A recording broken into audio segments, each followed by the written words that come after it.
मिट्ठू तोते का एक अमरूदों का बाग था। मिट्ठू तोता अमरूदों के बाग के बगल में ही अपना घर बनाया हुआ था। मिट्ठू तोता सारे दिन अपने बाग की देखरेख करता, नदी से पानी लाता और पौधों को देता। कौवा और गोरी कभी मिट्ठू के बाग में आते हैं। मिट्ठू तोते, तुम दिन भर काम करते हो और तुम्हारे पौधे को एक भी अमरूद नहीं लगा। तुम अब तो मैं सारा दिन मरते हो, कोई और काम धंधा ढूंढ लो। तो क्या मैं तुम्हारी तरह चोरी करने लगूं? जाओ जाओ, मैं हमेशा से मेहनत करते आया हूँ, मेहनत का फल मीठा होता है। देखते हैं तोता, तुम्हारी मेहनत का फल कितना मीठा होता है। चल गोरी, चले, इसे मरने दे इसी बाग में। कौवा और कभी वहाँ से चले जाते हैं और मिट्ठू फिर से अपने काम में लग जाता है। से ही कुछ दिन बीत जाते हैं और बहारों के मौसम आते हैं। मिट्ठू तोते के अमरूद के पेड़ पर सफेद सफेद फूल लग जाते हैं, जिन्हें देखकर मिट्ठू तोता बहुत खुश होता है। मेरे पौधों में फूल लग गए, मेरे पौधों में फूल लग गए, ऐसा कहते हुए मिट्ठू तोता अपने घर को भागता है। हरियाली हरियाली, अमरूद के पौधों पे फूल लग गए, जिनसे अमरूद बनेगा। मिट्ठू जी, चलिए, ये चिंता खत्म हुई। मैं कहती थी ना, एक दिन अमरूद के पेड़ पर अमरूद का फल जरूर लगेगा।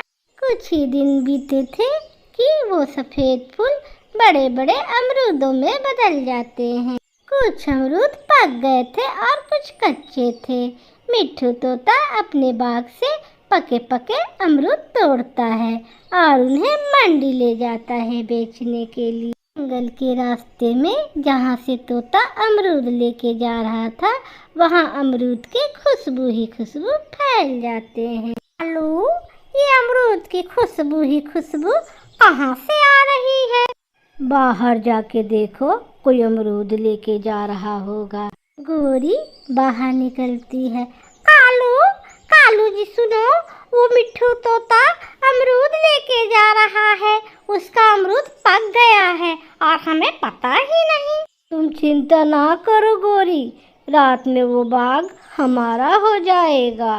तो आज रात में ही काम शुरू करते हैं। तोता अपने काम से थक हार कर आकर सो जाता है। कौवा और कभी तोते के अमरूद के बाग में चले जाते हैं। ये भी अमरूद कच्चे, ये भी अमरूद कच्चे, मैं तो पक्के पक्के अमरूद खोज रही हूँ। गोरी ऐसे ही कुछ कच्चे अमरूद तोड़ती फेंकती। गोरी कभी ने अमरूद के पेड़ के नीचे अमरूद कुतर कुतर कर उसका ढेर लगा दिया था। कौवा और कभी एक टोकरी अमरूद से भर लेते हैं और बहुत सारे अमरूद बर्बाद कर देते हैं। सुबह हो जाती है। मैं लौट गया, मैं बर्बाद हो गया। ये किसने किया? मेरे सालों की मेहनत मिट्टी में मिलाकर चला गया। तोता अपने पेड़ों के नीचे गिरे हुए अमरूद देखकर रोने लग जाता है। आज रात से मैं अमरूदों के बाग में ही सोया करूंगा, देखता हूँ कौन मेरे अमरूद तोड़ता है। तोता उस रात अपने पेड़ के नीचे ही अपना बिस्तर बिछा लेता है। कौन है, कौन है? तोता ऐसे बोले जा रहा था कि कोई चोर बाग में ना आए और आधी रात को तोते की नींद लग जाती है। ऐसे ही तोता की नींद लगती है, वैसे ही कौवा और कभी अपना टोकरी लेकर आ जाते हैं। तो वो देखो, तोता सो रहा है, ज्यादा शोर ना करना, नहीं तो उठकर टे टे टे टे करेगा। कौवे एक टोकरी अमरूद तोड़ते हैं और कुछ कच्चे अमरूद नीचे फेंक कर भाग जाते हैं। तभी थोड़ी देर बाद तोते की आँख खुलती है। हाँ, मैं क्या करूँ, मुझे तो नींद लग गई और वो चोर का बच्चा फिर मेरा अमरूद तोड़कर बर्बाद करके भाग गया। तोते भैया, आप चिंता ना करें, आपका काम हो जाएगा। चोर को देखना चिड़िया तो शोर मचा चिड़िया को अपने बाग की रखवाली के लिए रख लेता है। रात होते ही चिड़िया अमरूदों के बागों के रखवाली के लिए आ जाती है। चिड़िया अमरूदों के बाग में बैठने के बजाय झाड़ियों में छिपकर बैठ जाती है। थोड़ी देर बाद कौवा और कवि वहाँ आ जाते हैं। गोरी, मेहनत करेगा वो मिट्ठू तोता और फल खाएंगे हम कौवे।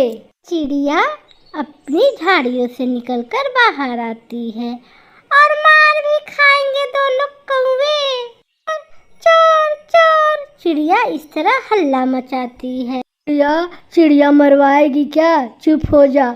अगर तू भी चोरी करने आई है अमरूद तो मिलकर चोरी करते हैं। ये तोते भैया ने अपने बागों के रखवाली के लिए रखा है। भी तोता और तोती एक एक बड़ा लाठी लेकर वहाँ आ जाते हैं।